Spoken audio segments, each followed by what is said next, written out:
Fuck it.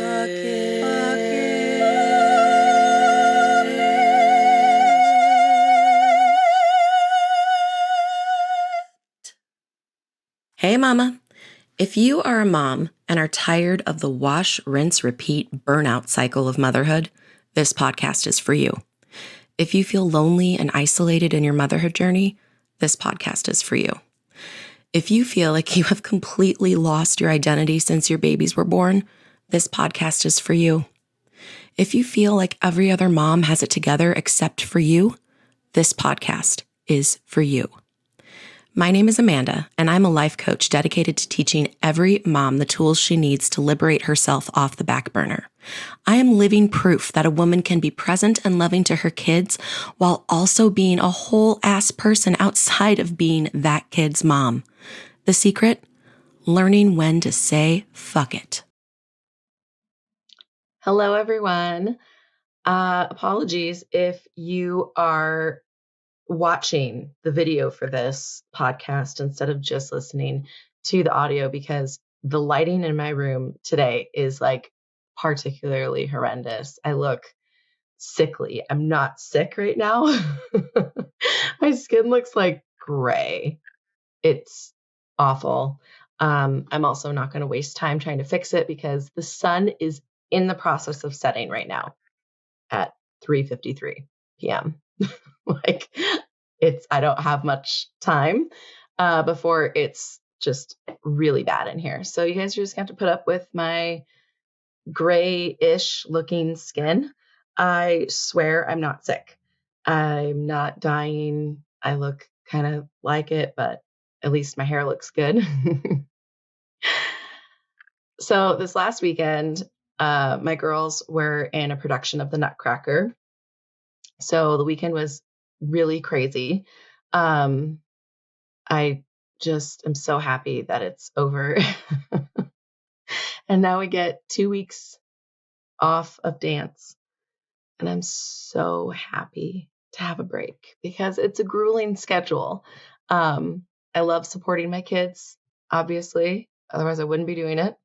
But holy shitballs, I'm just spent from 4 of them in competitive dance while the studio is doing a production of The Nutcracker. But we made it through. We made it through Nutcracker weekend. Yay! And now Christmas is in 7 days from when I'm recording this. Ah! I'm not ready for Christmas at all. I have it on good authority that Santa still only has 50% of the presents ready for my household. I only have 50% of the presents for my kids from me. And the only reason why I have the 50% that I do have is because the older two wanted highlights for Christmas. So I scheduled those hair appointments while I was at the salon getting my hair done. It was super easy. And I was thinking about what I wanted to talk about this week. I was thinking about you guys and I was trying to think of like, where are we all at right now? Moms, like, where are we just at? What do they need to hear from me? And I'm just really tired. And I'm sure you all are too. It's just like we're at that last stretch. Finish line is in sight. But it's like the timing of us getting there isn't up to our momentum. Like that's happening. We're like on a train doing a marathon. It feels like the train is like gaining speed, even though technically every day has the same amount of time. Like it's gaining speed. We're losing time every day. Like we just are. And I realized that the message that I need and that I believe and hope that you all need too is how to be really, really good about self-care when Christmas is a week away, which sounds ridiculous. It sounds like an impossible goal for a mom to prioritize self-care the week before Christmas. But it's not impossible. You've just probably never done it before. And so your brain has like no evidence to support that this can actually be done. But I'm here to tell you it can be done. I've gotten really good at it. I've gotten really, really good at prioritizing my self-care and giving Amanda what she needs first and foremost all year round, whether it's the holiday season or it's not. Because I refuse to go back to the way that I lived before, which was burning at both ends. And then the ends would split, like split ends in my hair, and then those would catch fire. And it would just, everything was always on fire. Not living like that anymore. So if you are in the same boat that I'm in, where you like literally haven't finished your shopping, and it's like for the kids, you can't put it off. Like all of my family is in California because I'm originally from California, but I moved to Wisconsin 10 years ago. They're not getting their Christmas presents on time. I did finally finish that shopping, but it's not getting in the mail today because it's 3:58 p.m. and I'm recording a podcast. So maybe I can get it in the mail tomorrow, but that's going to be late. And I've just let that go. I let that go about a week ago because, I mean, if I really wanted it to be on time, it needed to be in the mail a week ago. And a week ago, I wasn't finished shopping. So I already let that go. And in order to truly let that go, because it's not, if you are letting it go, but you're still shitting on yourself in your head for not getting it out on time, or you're in a bunch of mind drama about what the family is going to think, and if they're going to give you any guilt trips or grief or anything like that, and you haven't let it go, you've just accepted reality. Letting it go means I have no mind drama about it whatsoever. At all. I'm not worried about anything that my family might say. They're not going to say anything because I know that my family is going to be like, it's fine. They might like make a joke about it or something. I don't give a shit. Your presents are coming. And, but even if I did have family members who would give me grief or would guilt trip me or anything like that, in the state that I am in right now, with the tools that I have to manage my own mind, I wouldn't give a shit at all because I would never allow any of that to actually mean something about me. So if someone is trying to guilt trip you and then you feel guilty, it's because there's a part of what they said that you believe on some scale. Some sort of percentage of you believes that that's true or it could be true. And you're worried about that. I know exactly who I am. I know my intentions, and I refuse to believe anything other than what I know to be true about myself. If anybody tried to insinuate that I have poor time management skills or just need to give a shit more, or I don't know. I'm struggling to think of anything else that they could possibly say about this situation. Or even if they were still harping on me, like moving away, like, well, you shouldn't have moved away. Now your gifts are always late and you just don't give a shit about us. Like anything like that. I wouldn't feel really anything about that. I might get a little angry in the moment just because. But honestly, I think I would just laugh because it's so ridiculous and it's so far from who I know myself to be. So my first tip for helping you prioritize your self-care, decide right now in this moment, you are going to have your own back. And you're going to have your own back no matter what. No matter what happens, no matter what anyone says, no matter what anyone tries to make you believe about yourself, just decide right here and right now that you're going to have your own back. And you'll be amazed at how quickly you regain the power of your emotions, your emotional life.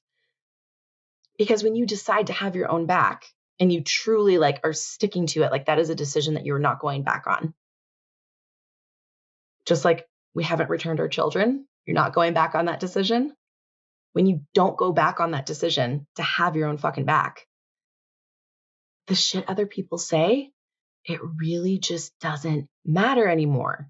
Especially when you really do this work of thought work and working on your own thoughts and working on managing your mind and your emotions, you realize how everything is just a thought. And thoughts are just sentences in your head.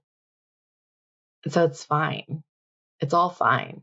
They want to say something about me or to me or whatever they're saying is just a thought. That's it. It's just a thought. The second way that you can prioritize self-care is in keeping with this letting go mentality. Let go of whatever you can let go of. There are only so many hours in a day. And if you are not self-employed, but even if you are self-employed, because I'm self-employed right now, but my business is a baby and I can't take a whole week off. I'm going to take a couple days off max, and I'm going to be working because my business isn't at the level yet where I can take a week off. But if you are employed, you're only going to get 2 days off for Christmas max, right? You still have to work, and the kids are probably still in school. Okay. So we're working with a limited amount of time here. So if your holiday preparations are not where you wanted them to be a week before Christmas, the answer is not, well, I just can't get any sleep then until after Christmas, because it has to all get done. Stop treating sleep like it's an option. That's a sub point here. Don't treat sleep ever, but especially during the holidays, it's an option. Okay. Our bodies, our physical bodies need 3 things for a minimum baseline of survival: food, water, and sleep. We literally will die if we don't have enough sleep. But especially in our American culture, we treat sleep as if it's optional. And if you're not willing to go without sleep to get things done, then you're lazy. That's just a thought that has been perpetuated through our culture. It's just a thought that someone said at some point, and then enough people were like, yeah, I agree, I'm going to adopt that thought. And then they pass that thought on to all their kids and then their kids. And then it just is this never ending fucking virus. It's a thought. It is not true. And it's not very helpful when you're trying to create Christmas magic for your family. If you are so tired that you are literally having breakdowns every day and you're just sobbing and having all the emotions, and it's not because you're a female, okay? It's because you're fucking tired. One of my kids had some sort of weird stomach thing this last week, and I say weird because normally stomach viruses are hard, violent, and fast, right? They're just very that's what she said. Sorry, I can't help myself, guys. But right, they're normally a day, 2 days, and then you're done. You're dying for that day or two, but then it's done. This wasn't that. The symptoms were fairly mild, but she was so nauseous, and the nausea would come on and off. But when she was feeling it, like she was so incredibly nauseous, she was barely eating anything. And she woke up in the middle of the night, like 3 a.m. on Sunday, so yesterday morning, and she was just crying because the nausea woke her up. But she was laying in bed crying because she was just beside herself. And I ended up taking her into the emergency room to get checked out, just because I didn't think she really needed to go to the emergency room. But poor thing was just like, I left it up to her and she wanted to go. So we went. And by the time we got to the hospital and checked in and she was in the bed laying down, I could tell she was feeling better. And also she was thinking back. She was like, I think I was mostly crying just because I was really tired. She's like, I think that's just a natural reaction when you wake up in the middle of the night and you can't go back to sleep. Like, you just cry. And she's right. You just cry because your body is so like physically tired. So it's not helpful, because we're doing all this shit to create like happiness for our families. By the way, you are a part of your family. So if you are not creating happiness for yourself, then you're not creating happiness for your family. But we're doing this to create happiness and joy and good memories. And we can't do that. We can't actually create good memories and happiness and joy and all this shit if we're crying every day from physical fatigue. Get sleep, okay? Let go of whatever you have to let go of in order to get sleep.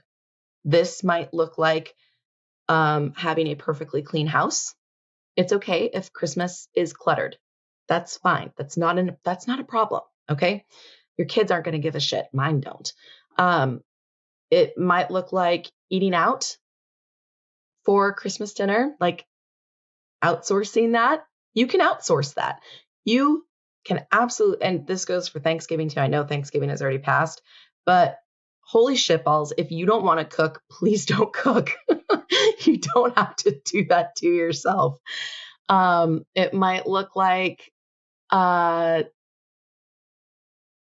Amazon wrap your presents. I don't know. Get resourceful. I don't know what specifically is stressing you out, like all of the things on your specific to-do list. But whatever you can let go of, let it go. And let it go without all the guilt and shame. Don't, again, going back to this, don't just like resign yourself to reality, but be shitting on yourself in your head the whole time. That's not why we're here. We are here in this space to be kind to ourselves, to learn to love ourselves and take care of ourselves and prioritize ourselves, because when we do that, we'll have a happier life for us. And that's enough of a reason by itself. But also, we'll become better moms. We'll become better partners. Other people, all the people around us, will benefit tremendously from us pouring into ourselves, because that's just how it works. But you should do it just for you, just so that you can improve your experience of your life, because it is your life. And you're the only one feeling the stress. You're the only one feeling what it feels like to have shame and guilt. So when you think negative thoughts about yourself, you're the only one feeling that. So we want to have a better experience of our lives. And also, I don't want you guys to forget to have fun. If you're not having any fun, if you haven't like enjoyed any of the holiday traditions yet, or like you've not been able to do the one thing that like you enjoy, I'm going to challenge you to make time for that this week before Christmas. Don't put yourself off until after Christmas, because that's the same shit that we do to ourselves when we're like, well, I'll read my book or, do whatever you want to do. Watch my TV show. Like, I'll take a break after the kids go to sleep. You're just putting yourself off until the very end. And when you do that, you're running on fumes the whole time that you're trying to get to that finish line. And then by the time you get there, you're so exhausted that you don't care anymore. You're just like, fuck it, I'm just going to go to sleep. Or fuck it, Christmas is over. I'll just try next year. And then next year comes and you do the same goddamn thing, right? You do the same thing where you just run yourself ragged, doing all of the things for everyone else. And then you never get to enjoy like the things that you really love about this season. So if you haven't done that for yourself, or even if you have, like be intentional about your me time every day, but especially this week. I cannot stress the importance of this enough, because if you don't, it's literally that running on fumes, like analogy. So like imagine a car, and your car, the gas gauge has like 2 bars left, and you're like, nope, gotta get all the way to the destination, gotta get all the errands done, and then I'll put gas in. When you pass like 10 gas stations on your way to wherever you're going, and you could just stop quick to fill it up now to ensure that you get there. But instead, you're going to push it and then be left stranded on the side of county road, whatever the fuck. Okay, this is a tangent, but all these county roads out here on highways in the Midwest confuse me so much. I don't understand the difference between these highways and county roads and just regular streets. And I know that I sound like such a Southern Californian, but you know what? I am from Southern California, and this shit doesn't make any sense. It's streets or freeways. What is this in between? Looks like a street, acts like a street. Why are we calling it something different? Why is it all like letters? And then they run through the alphabet, and so then they have to like double up the letters. My favorite is double U, not the letter W, like 2 U's put together. That is ridiculous. Just name it, okay? Like a name. I digress. So the thought error is, I don't have time to stop and put gas in the car now. I have to wait until I get to where I'm going and I'm done with all of my errands and I'm at my destination. But when you're on the side of the road because you ran out of gas and you have to call a tow truck or your husband or whoever to help you out, and you're sitting there with your thumb up your ass, freezing because the car isn't starting, so you don't have a heater, and you probably forgot your jacket because you're just like, I'm just running in and out of the stores, I'll just be fine with a sweatshirt. I do that. Although I actually am pretty good about having my snow gear, especially when there is actual snow. I will have like all of my snow gear in the back of the car just in case something like this happens and I have to like hoof it somewhere, if I'm like literally stranded in the middle of like farm Z and farm Q with no cell reception or something. But that takes up so much more time. It would have been better to just take the 10 minutes at one of the 10 gas stations that you passed, fill up the tank, and then continue on, right? The same is true for our energy reserves. I know it feels like you have no time, and that if you give yourself 10 minutes to just take a breath in between the end of your work day and going into your mom day. Okay, I know that feels impossible, but it's so much better than getting stranded on the side of the road emotionally, right? When you're snapping at everybody and you end up just sobbing uncontrollably because you're so stressed and so tired. Prioritize pouring into yourself, just like you prioritize putting gas in the car when it needs gas. You're not a machine. And even machines, as we've just illustrated, need maintenance, regular maintenance. You're a person. You're so much more valuable than your stupid car. So treat yourself that way. So this year, okay, first of all, I'm a Christmas freak. I have to just, I'm aware of that. Okay. I know some of you guys are going to be judging me when I talk about the things that I didn't get to do this Christmas.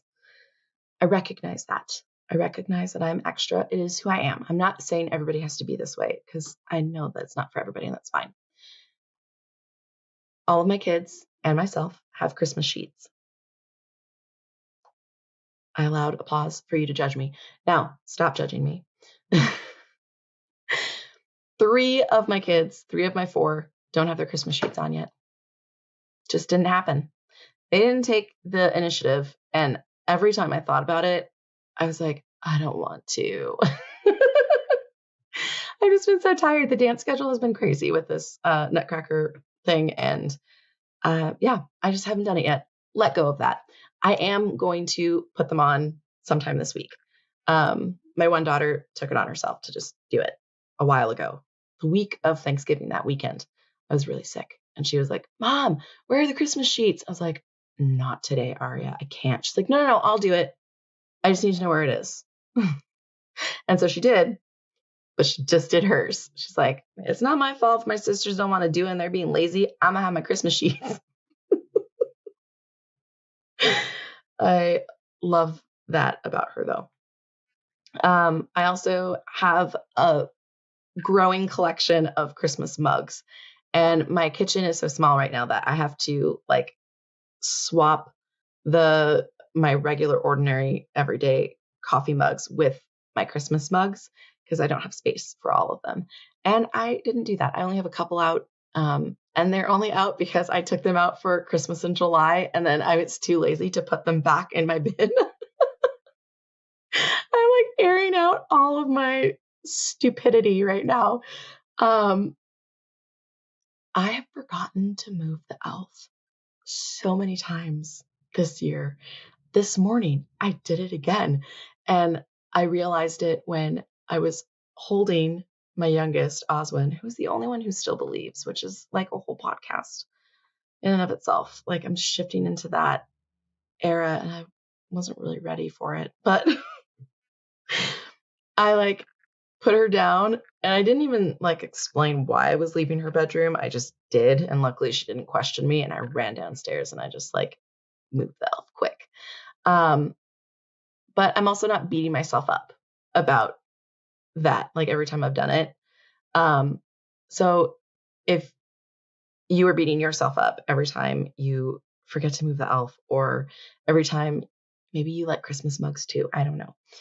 Every time, or your throw pillows. I still have a couple of Halloween throw pillows out. That's just embarrassing, honestly. My sister gave me shit for it, and rightfully so, when she was here a few weeks ago. She's like, what the fuck? Listen, I just didn't have the energy this year. But I also had a very lovely moment with my daughter, Ozzy. Last night, I was helping her wrap presents. So they do the Secret Santa between the 4 of them. So that way they don't have to get all 3 of their sisters a present because it's a little ridiculous. I don't buy their presents. They are responsible for saving up their chore money, or this year it was birthday money.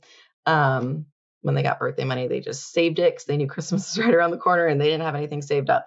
I was helping Ozzy wrap her presents for her Secret Santa.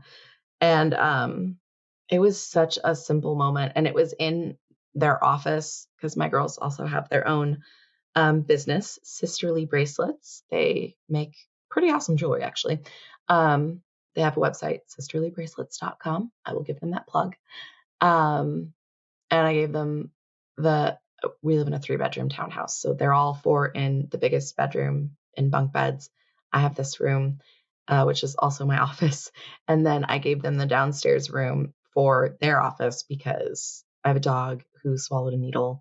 And so all of the bracelet stuff, like it stays there. So that way the dog doesn't die. It was an expensive vet bill. And so we were doing the wrapping in their messy office, and it's so messy right now. And she's just on the floor, on the carpet with all these like beads and shit everywhere, wrapping her gift. And we're talking about nothing really. And she just says randomly out of the blue, "I'm having such a nice time with you, Mom." Those memories are the ones that your kids are going to cling to. Those moments, those small, insignificant, definitely no magic filled moments. That's what they're going to hold on to when they think about Christmas. And if I didn't prioritize my own self-care, and if I was very stressed out and burnt out in that moment, and would have been like, all harried and frazzled and snapping, it would have been a totally different experience for both of us. I probably would have been trying to speed the process along by controlling how she was doing the wrapping, freaking out about all the tape she was using, wasting. But instead, I was just able to like be there to assist her when she asked for it, let her do her thing, and just enjoy being with each other. That's what the holidays are about, enjoying being with each other. So please take the pressure off of yourself to create the perfect Christmas with all the holiday magic. Just need a sprinkle of magic. And the things that we care about, kids usually don't care about. And I want you to ask yourself how that can be true in your life with your kids and your family. How can that be true? And ask yourself, how can you have your own back through this holiday season? What do you need to let go of in order to enjoy this last 7 days? No matter how much shopping you still have left to do, you can still enjoy it. I'm going to enjoy mine because I've already just decided in advance that I'm going to. I'm not going to stress out about it. I'm not stressed out about the California gifts that aren't in the mail yet. They're already late. The fuck am I going to stress about? It's done. Who cares? I'm not going to waste my energy stressing about it. I'm just going to let the family know your gifts are going to be late, but I love you very much. And I hope that you love what I got you. And if you don't, just lie to me and say that you do. I haven't done Christmas cards yet. And okay, so I did this when somebody was a baby, Laurelyn. So my third kid, when she was a baby, she was born October 20th. So that Christmas, I was still like, and that was the Christmas we were so sick. Oh my God, you guys, we got so sick that Christmas, like on Christmas Day, me and all of the kids, RSV, fevers. It was horrible. It was so horrible, but we still managed to have a nice Christmas together. But that year I was fucking insane, and I was like hand making my Christmas cards because I was cheap and extra. So obviously I didn't get them done in time for Christmas. So I just decided that I had already put too much work into them and I was going to send them late. And then I had the brilliant idea of waiting, holding on to them and sending them in July for Christmas in July. I kind of want to make that like a thing again where I just do that every year. Because I didn't send Christmas cards out and I really love a good Christmas card. And like my generation doesn't really do them. And I don't understand why we don't. I love Christmas cards. And I think that since mine are late anyways, I think I'm just going to, I haven't even created them. I'll order them and then hold on to them for Christmas in July, because everybody really loved it too. They were just like laughing hysterically, just like, oh my God, this brightened my day like so much. Thank you. It's so much fun to just be my weird self. So please prioritize your self-care in this last week leading up to Christmas, and then continue that trend of prioritizing yourself every week and see what a difference it makes in your stress levels, in your ability to be present with your kids, and in just your clarity of mind. I promise it's fucking life-changing. It was for me. Merry Christmas, you filthy animal. See you next week. Are you living your one wild life to the fullest? You're not? Why the fuck not? What are you waiting for? The time to live is now, mama. Do not wait until your youngest is in college. Let your dreams hire me for an hour so I can explain how I can help you achieve any goal in your life. You've put yourself off long enough. It's time to pour into you. The link to schedule your 60-minute complimentary consultation is in my show notes. Join the community of Fuck It Moms by following me on Instagram and Facebook at Fuck It Mothering. That's fuck without the U. So FCK It Mothering. Make sure you subscribe to my channel so you never miss your weekly encouragement. And please rate, review, comment, and share. All of these things help with the algorithms, so that way when other overwhelmed moms are looking for encouragement, they can find me. Every month, I give away one of my favorite books and a Starbucks card to a lucky winner. All you have to do to enter is write a review or tag me in social media when you share an episode. See you next Sunday, gorgeous.